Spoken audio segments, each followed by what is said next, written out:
네, 이제 3교시입니다. 3교시 이제 그 내용 기술, 그러니까 집단 상담의 내용 기술, 이걸 여러분이 잘 습득하셔야 됩니다. 이것과 함께 제가 지난주에 상담 이론과 실제 그걸 올려드렸나요? 그 상담 이론과 실제 안 올려드렸으면 이번 주에 제가 그걸 다시 올려드릴 겁니다. 그걸 참고하시고 상담 내용 기술은 집단 상담에서도 이제 필요하죠. 그래서 7가지를 제가 제시하고 있어요. 제 강의 안에는 그 상담 이론과 실제라는 거기에 상담 기법이 있는데 7가지. 오늘 여기서 한 다른 교재에서 제시하고 있는 내용과 제가 또 제시했던 거 비교하면서 이렇게 여러분 걸로 이렇게 소화해서 여러분이 재구성해서 사용하시기 바랍니다. 집단 상담의 내용 기술은 집단 상담을 진행하는 과정에서 대화, 또 경청, 이렇게 그 다음에 대화하는 과정에서 필요한 것들이죠. 명료와 재준술, 반영, 요약, 질문, 직면, 해석 이런 것들 있죠. 몇 가지? 하나, 둘, 셋, 넷, 다섯, 여섯, 일곱. 그러네. 이건 아마 내 책에서 제가 뽑은 내용도 있을 겁니다. 뽑지 않고 제 거하고 좀 유사하게 되어 있습니다. 교재가. 그러니까 제 것도 참고해서 여러분이 이렇게 적용해도 될 것 같습니다. 상담 이론과 실제 한 학기 분량인데 강의 하나 올려놓을 테니까 거기에서 여러분이 보시기 바랍니다. 파일을 한글 파일로 되어 있습니다. 다운받아서 활용하시면 될 것입니다. 다 알고 있는 거죠, 이 내용은. 저한테 수업을 들은 분은 학부 때도 석사 때도 들은 분은 아마 이거 들었을 것 같아요.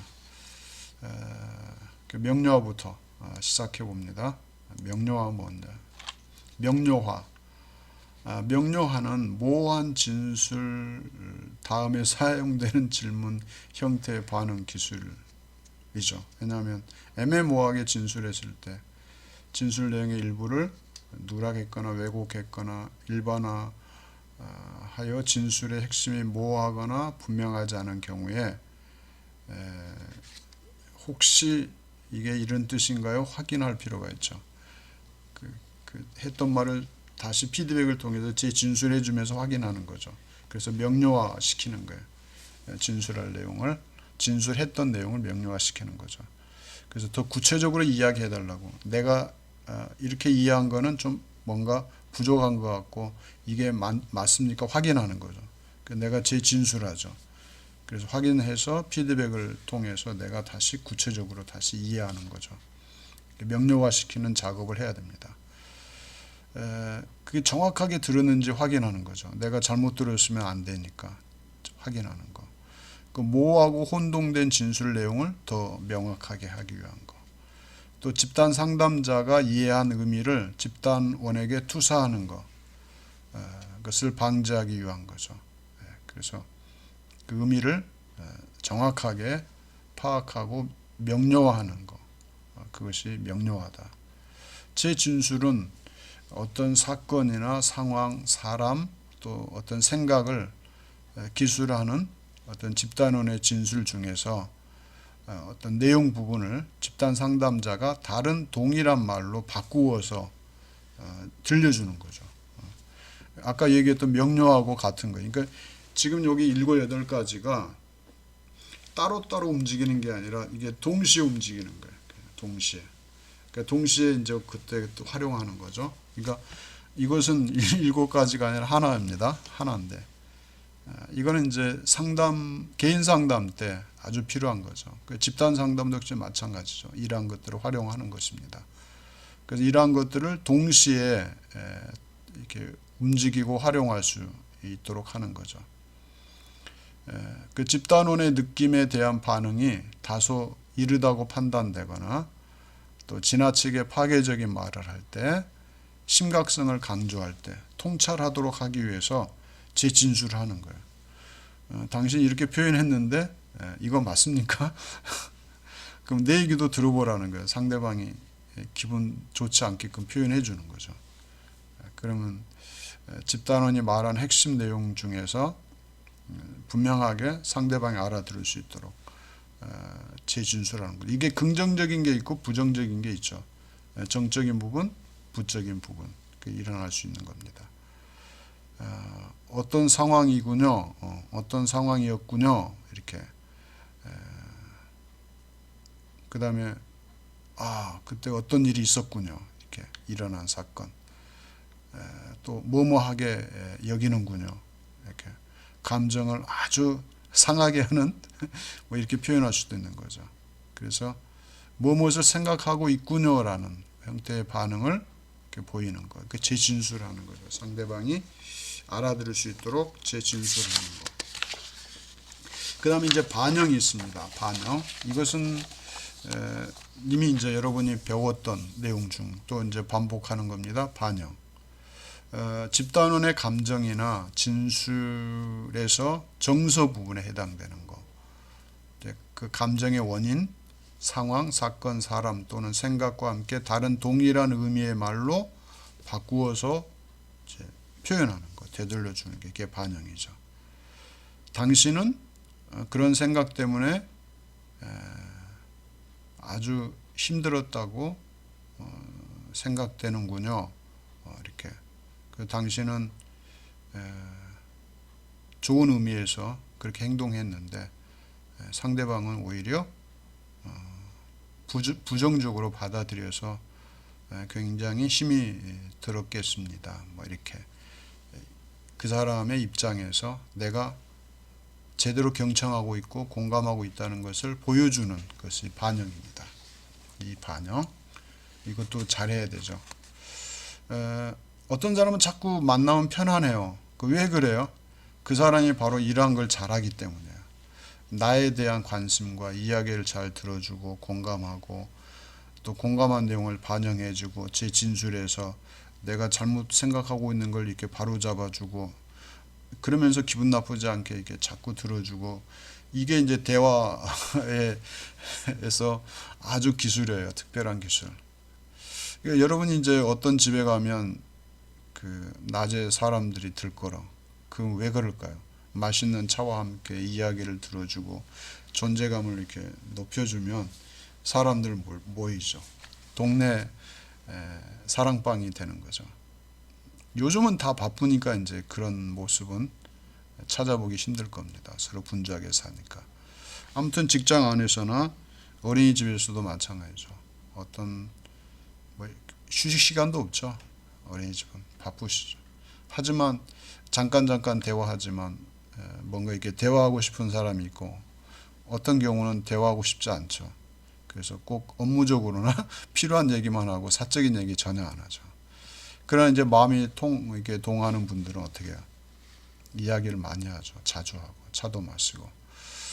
그건 바로 이런 그 대화하는 과정에서 필요한 기술들이죠. 그래서 상담 그 과정에서 주고받는 상담 내용 기술이라는 얘기는 의사소통 과정에서의 기술이라고 볼 수 있는 겁니다. 그래서 그러한 것들을 여러분이 잘 활용하면 좋을 것 같습니다. 그 다음에 요약, 상대방이 했던 이야기를 잘 요약하고 정리할 수 있는 이것도 제 진술이나 또는 이렇게 반영함으로써 확인되는 거죠.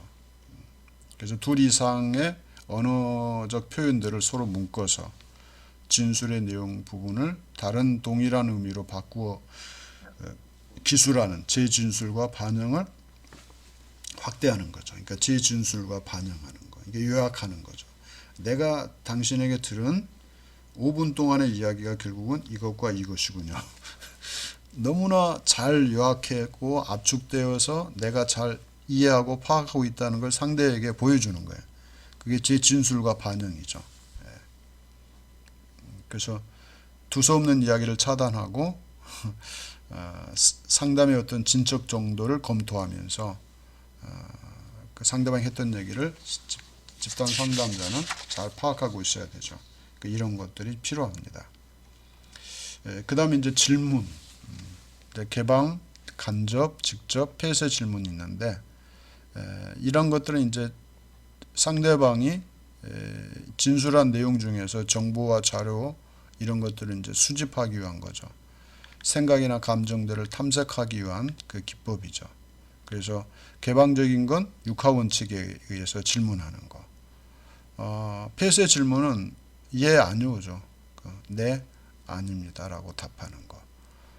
그 다음에 이제 개방적 질문은 스스로 육하 원칙에 의해서 자기가 이야기할 수 있도록 이렇게 허용되는 게 개방 질문이에요. 근데 질문하는 사람이 그때 식사하실 때 만났던 분이 고모였습니까? 그 폐쇄죠. 네나 아니오라고 답해야 되죠. 이게 폐쇄죠. 그런데 그때 식사하셨을 때 어떤 그 느꼈던 그런 그 감정들, 생각들 다시 한번 이렇게 정리해서 들려줄 수 있습니까? 그럼 이제 혼자 이야기해야 되죠. 내가 식당을 왜 갔고 무엇 때문에 갔는지부터 시작해서 또 그때 식사하면서 만났던 사람이 있으면 다 그걸 그러니까 육하 원칙에 의해서 답을 하도록 이제 유도하는 거죠. 질문을 다시 주는 거. 이게 개방적인 거죠. 그 다음에 이제 그 직접 질문은 이제 의문문 형태로 질문하는 거. 그 다음에 간접 질문은 이제 평서문처럼 상대방에게 완곡한 느낌을 주는 형태의 질문. 그 의문문 형태는 직접적으로 묻는 거죠. 그때 가셨던 곳이 어딘데 식사하시면서 느낀 점은 어떠셨어요? 뭘 느끼셨어요? 이제 어떤 그 사람이 그곳에 갔다 왔는데 왜 갔다 왔고 뭘 느꼈는지 모르고 진술을 안 했고 생략했으면 질문을 하는 거야. 그게 의문문 형태죠. 근데 이제 그때 그 말은 했어요. 근데 그때 식사하실 때 갑자기 전화 받고 슬픈 소식을 들었을 때 그 느꼈던 그 감정, 그 느낌이 어떠한지, 그 굉장히 그 어떤 그때 느꼈던 아주 제한적인 이렇게 폭이 좁아지죠. 그러면서 슬쩍 묻는 거죠. 다시 한번 이렇게 재반복할 수 있도록 질문한다든지. 그래서 이제 질문의 형태가 이런 것들은 이제 이거는 이제 이론적인 거고 여러분 나름대로의 개발된 새로운 독특한 질문법들은 많이 차이가 있겠죠. 그런 것들을 여러분이 잘 활용하시면 되겠습니다. 그 다음에 이제 질문할 때 무조건 하면 안 되죠. 그래서 조금 조심해야 될 게 있는데 두 가지 중 한 가지를 강제로 선택하게 한다는 거 이런 건 피해야 됩니다. 그래서 부담감을 주면 안 되죠. 양자택일형 질문은 금하는 거. 여러분 많이 써먹었죠. 어린아이한테, 자녀들한테 야 이리 와봐. 아빠가 맛있는 거 줄 텐데 야, 엄마가 좋아 아빠가 더 좋아. 그건 있을 수 없는 거죠. 근데 그 사람은 의도적으로 그런 거 질문 잘하잖아요. 그래서 상담에서는 이런 걸 사용하지 않는 게 좋겠다. 그 다음에 왜 그랬어요? 추궁하는 듯한 왜 질문을 피하는 거. 공감이나 재진술 반영을 통해서 상대방의 에게 편안함과 안정감을 주기 위한 질문들을 하셔야 됩니다. 그 다음에 계속해서 질문 공세를 하면 안 됩니다. 질문해놓고 답하기도 전에 또 다른 질문하고 계속해서 불필요하게 불안감을 초래하는 질문들은 좋지 않죠. 다시 안 올 거예요 아마 그런 경우에는. 그래서 효과적인 질문은 어떤 거냐. 개방 질문 맞죠. 스스로 육하 원칙에 스스로 하게끔 하는 거. 한 번에 한 가지씩 질문 안 해놓고 답도 안 했는데 또 질문하는 거 안 좋은 거죠. 간결하고 명확하게. 또 직접적인 질문보다는 간접적인 질문으로 부담감 갖지 않도록 하는 게 좋죠. 왜 질문을 무엇을 어떻게로 교체하는 것, 대체하는 것. 질문한 다음에는 반드시 반박자 쉬고 기다리는 그 집단원의 대답에 집중하는 그런 경청하는 자세가 중요하죠. 직면 이것 이제 중요해요. 집단원의 그 언행이 말의 앞뒤가 안 맞았을 때는 모순점에 대해서 깨닫도록 질문을 해야 돼요. 이때 직면하게 하는 거죠. 재진술하는 거죠. 반영을 보여주는 거예요. 그래서 이것 이제 자신의 어떤 상황을 자신의 어떤 언어 표현이나 행동에 대한 모순된 것을 스스로 깨닫고 이해하도록 하는 게 직면이에요. 알아차리게 하는 게 직면이죠. 근데 낙인 찍거나 꼬리표 붙이는 거나 치고 빠지는 식의 질문은 안 되겠죠. 그런 질문을 통해서 제 진술을 통해서 직면하게 하면 기분 나쁘겠죠. 그런 거는 세련되게 아주 적절하게 균형 있게 신뢰감을 형성할 수 있도록 하셔야 됩니다. 그 다음에 이제 직면 다음에 해석. 집단원이 행동 원인에 대해서 설명하거나 연관성 여부를 잠정적인 가설의 형태로 기술하는 것.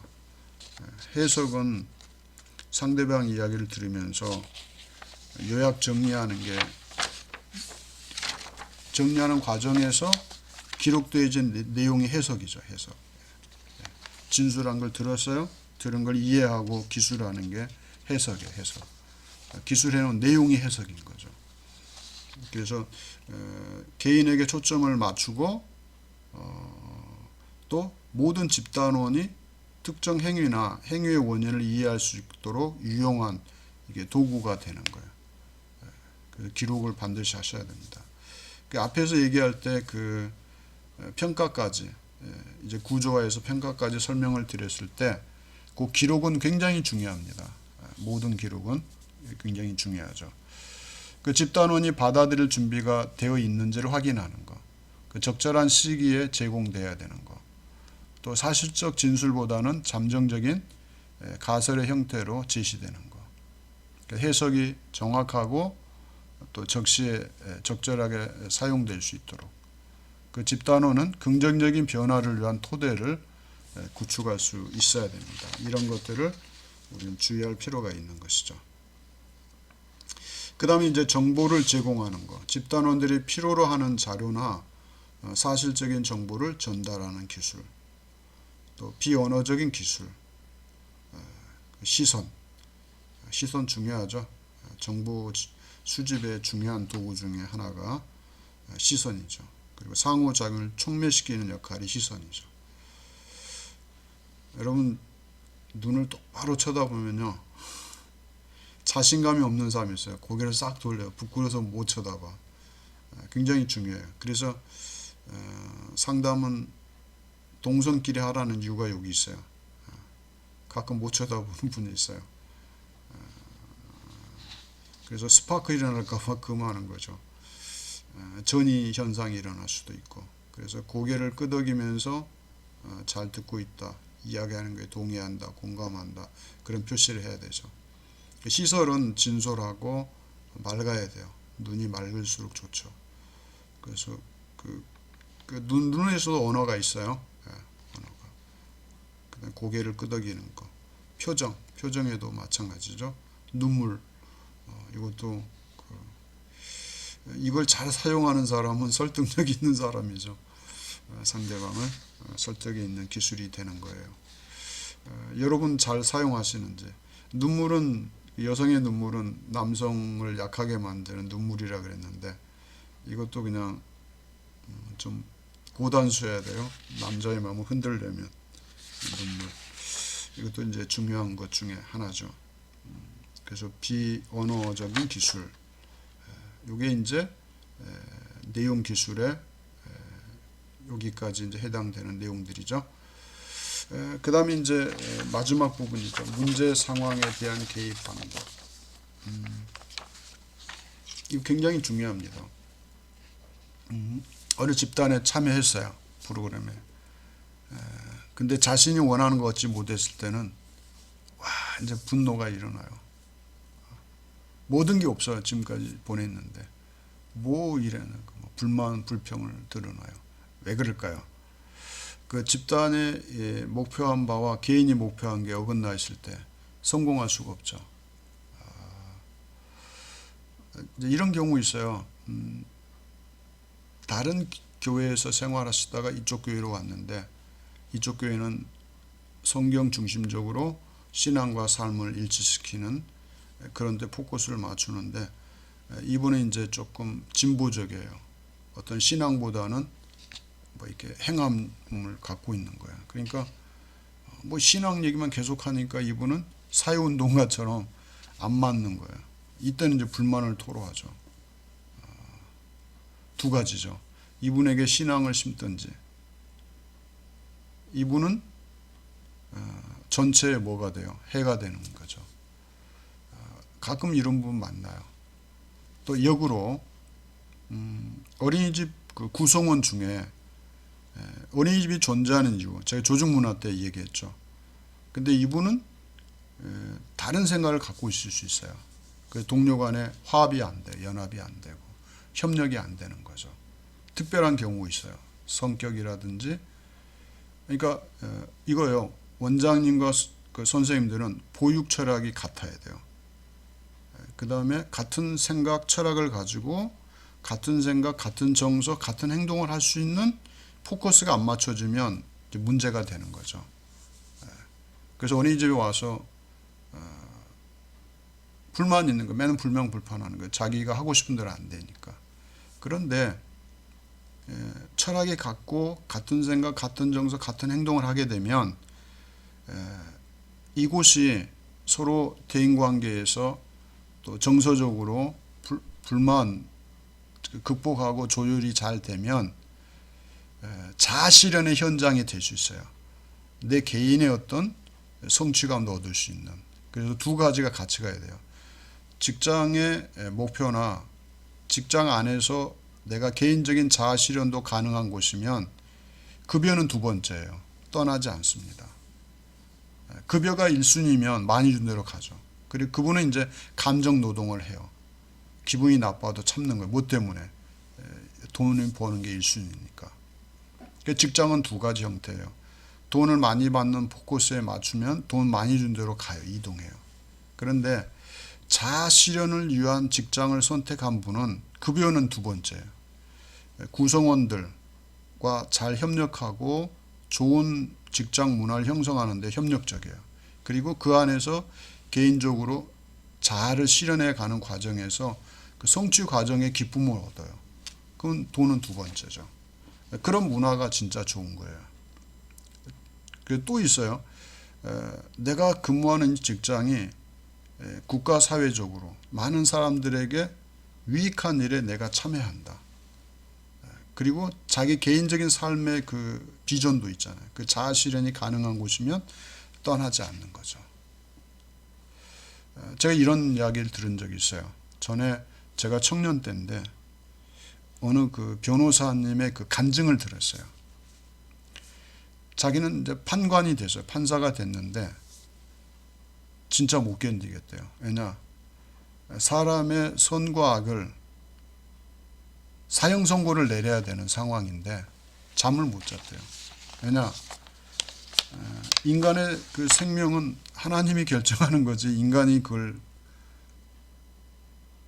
사형 선고는 죽이라는 거잖아요. 밤을 잠 못 잤대요. 그 선고를 내린 뒤에. 그래서 판사직을 그만두고 나는 사람을 살리는 쪽에서 차라리 일하는 게 내 신앙과 삶 속에서 내 자아 실현이 가능하겠다. 그래서 그분이 집사님이었어요. 전 놀랬어요.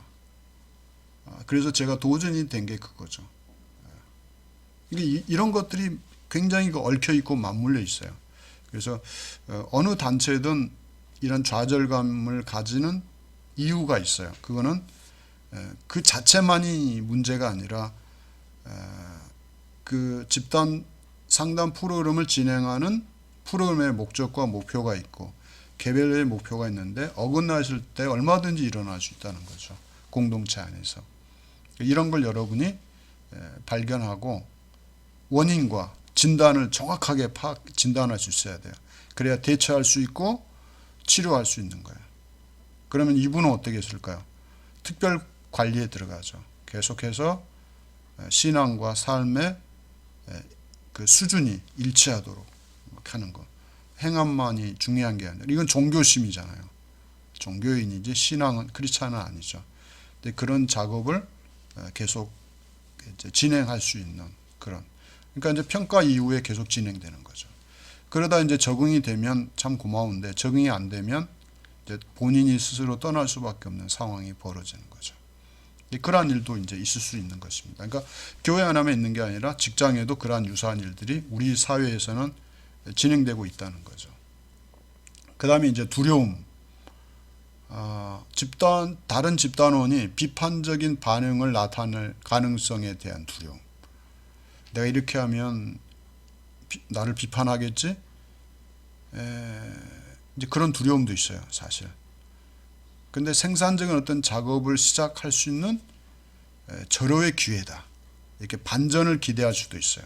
그러니까 두려움이 그 두려움을 극복하고 시도하는 거예요. 그래서 그 집단 생활 속에서 자신의 약점을 개선하기 위해서 시도해 보는 거예요. 두려워하지 않고. 그래서 예를 들면 이런 거 있어요. 평상시에 나는 신앙과 삶 속에 난 이렇게 살고 싶은데 그 신앙의 그 교리는 날 이렇게 살라고 그러는데 나 너무 힘들다. 뭐가 있을까요? 원수를 사랑하라고 그랬는데 내 친구 두 녀석은 학교 갈 때마다 나를 괴롭혔고 지금도 이제 청년이 됐는데 나를 지금도 괴롭히고 있다. 그런 애들 있잖아요. 먹이사슬처럼. 근데 용서하라고요? 70번, 7번, 490번? 나 도저히 용서 안 된다. 그걸 이제 품고 있다가 그걸 끄집어내야 되죠. 그럼 이제 그게 토론이 이루어지는 거예요. 과거에는 이런 게 있어요. 이제 크리스찬들이 이해할 거예요. 믿음이 우선이냐 행함이 우선이냐 이거를 뭐에다 갖다 이제 비유되면 이게 비유로는 안 되는데 닭이 우선이냐 계란이 우선이냐 뭐 이렇게 이제 비교하면서 막 토론에 들어가요. 그래서 믿음과 삶은 결국은 어때요? 믿음과 행함은 밑고루가 돼야 된다. 결론은 그거잖아요. 근데 행함이 더 우선이고 믿음이 우선이고 이렇게 따지다가 보면은 이제 결론이 안 나는 거죠. 이것은 둘이 될 수 없다. 하나다. 이렇게 결론이 나는 거죠. 그러니까 그 결론을 내리는 사람은 누구예요? 집단 상담자죠. 교육자죠. 학생들이 그런 토론을 벌려요. 그래서 중고등학교 때, 청년부 때, 중고등학교 때는 이제 그 CCC에서 개발한 거 있죠. 성경 공부. 그게 이제 기초가 있고 이제 고급이 있고 내비게이터도 마찬가지로 고급이 있죠. 기초가 있고 그게 10권짜리 있고 6권짜리가 있는데 그걸 이제 계속해서 공부를 하는 거죠. 그래서 CCC에서 개발한 10권짜리 내비게이터 6권짜리 이제 보통 그렇게 가면 좋은 것 같아요. 그런 걸 공부하면서 이제 자신의 삶을 돌아보게 하죠. 그래서 신앙만 점검되는 게 아니라 일상생활도 점검할 수 있는 기회가 되죠. 수련회는. 근데 수련회는 이런 집단 상담을 특성을 알고 인도하는 분들은 굉장한 효과를 얻을 수 있죠. 그다음에 이제 그 교사들의 어떤 장학도 마찬가지죠. 원장 장학 시간에 또 동료 장학을 병행해서 집단 상담 성격으로 한번 여러분이 그걸 이끌어 가신다면 좋은 성과가 있을 겁니다. 시도해 보실 만해요. 집에서도 마찬가지입니다. 가족끼리 그런 걸 하는 거예요. 여러분이 집단 상담자가 되셔서 스스로 이렇게 피드백을 통해서 좋은 효과를 얻을 수 있는 시도를 해보시길 바랍니다. 그 다음 불공정성, 관심받지 못하고 따돌림 받고 있다고 느껴질 때, 그 다음 집단 상담자가 다른 집단원에게만 관심을 보이고 나에게는 무관심하다고 판단될 때, 이제 불공정성이죠. 이런 경우. 이런 경우가 이제 개입을 어떻게 해야 돼요? 이때 개입하는 거죠. 이때 이제 상담을 통해서 이런 것들을 극복할 수 있도록 도와주는 그런 일들을 해야만 됩니다. 이러한 것들이 집단 상담 과정에서 나타날 수 있다는 것이죠. 이때 이제 집단 상담자는 개입하고 관여해서 치유해야 됩니다. 여기까지 3교시입니다. 여러분 수고하셨고요. 이제 이 수강 끝나면 중간고사는 8주차에 여러분이 풀어서 탑재하시면 됩니다. 구글 클래스룸에. 감사합니다. 수고하셨습니다.